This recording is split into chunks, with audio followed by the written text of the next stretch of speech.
Guys, when I considered on going back to Kim Possible, and after watching the first episodes of the show, it really shows that sometimes looking into the holiday material of these shows isn't really much of a good idea, but at times it really feels like that this way of doing a Disney cartoon back in the day can sum up onto why I prefer modern Disney cartoons rather than the ones that came out decades ago. And with this episode, October 31st, there was multiple reasons that Halloween parties are mostly an alternative, and when it comes to lying, you shouldn't lie.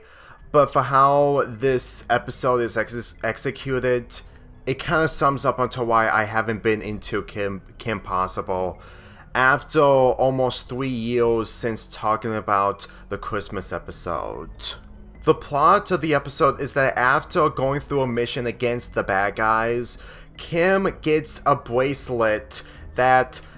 completely transforms whenever she lies, and the more she lies, she gets an outfit that really surprises me, and it's the highlight of the episode for me personally.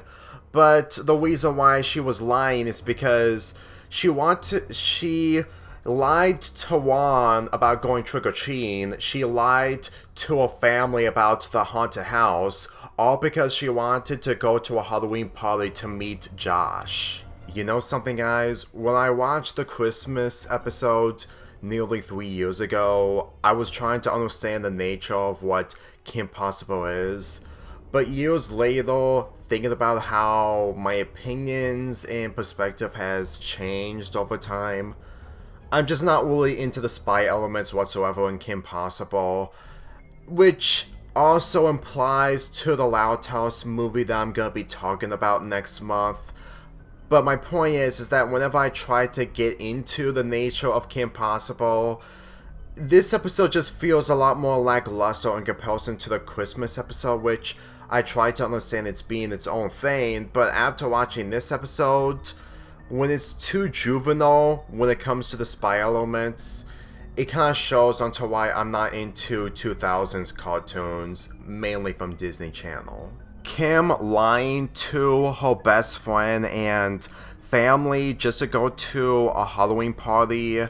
even though the whole reasonings of going to the Halloween party are justified, at the very least, this really gave me the impression that when she's going through a situation involving villains, all the while trying to be supportive towards her family, it's honestly difficult for me to see her lie to them in a way that made me feel like that they're just trying a little too hard to give Kim a punishment. Now,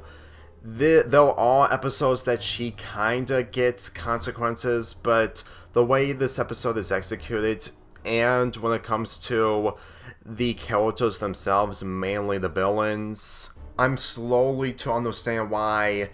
it's difficult for me to get into these shows that are old. Like,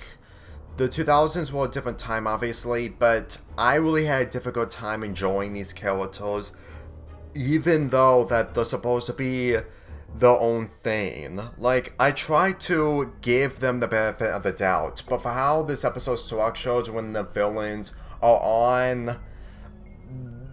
Kim's parents' side, mostly when it comes to Kim lying, I just find it difficult to take any of this seriously, even if it's not supposed to be. Here's the thing that bothers me. When an episode tries to teach you a message about lying can lead to so many problems, it doesn't change the fact that the characters themselves, including the villains, are difficult to take themselves seriously. Like, if the villains were no part of this, then I would probably see Kim's lying as something important that doesn't get in the way of characters that feel out of place. But when it comes to how the characters were structured, especially after watching the Christmas episode, the wars in this is just difficult to take themselves seriously or take them at full value. I mean, it's not terrible, but at the same time, this also explains why the lying aspect in this episode never worked out, or even teach me on how lying is a bad thing and you should never lie. If it wasn't for the suit that Kim is in due to her lying too much and the battle that she has towards the end, I would say that this episode would have been white noise for the sake of being white noise.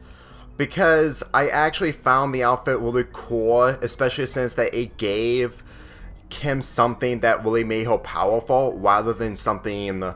horrifying, because in all honestly, if it was gonna be horrifying, then it would have been predictable. So this really felt like a subversion, even with this episode being 22 years old. It's just that everything else in this episode really didn't click me. As much as it's important to spend time with your best friend or spend your time with your family for doing the haunted house, and when it comes to Kim going to a Halloween party just to meet a hot, cool guy, believe me, even though that it may be a redundant cliche, I really felt like that's honestly the least of what I have for the problems of this episode. It's not like that just because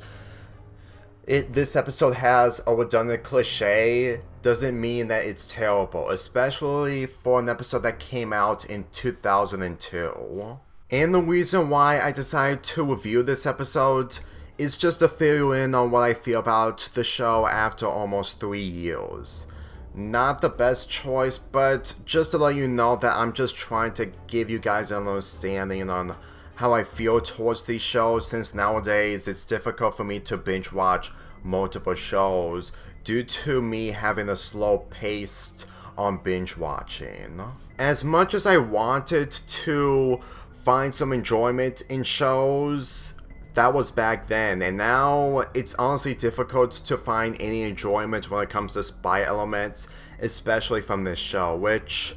sums up that I'm not really a fan of spy elements. And my perspective on The Loud House, No Time for Spy is literally the same thing of what I'm feeling from this episode and show alone. This episode isn't terrible, but it isn't something that I would recommend if people are not into spy elements.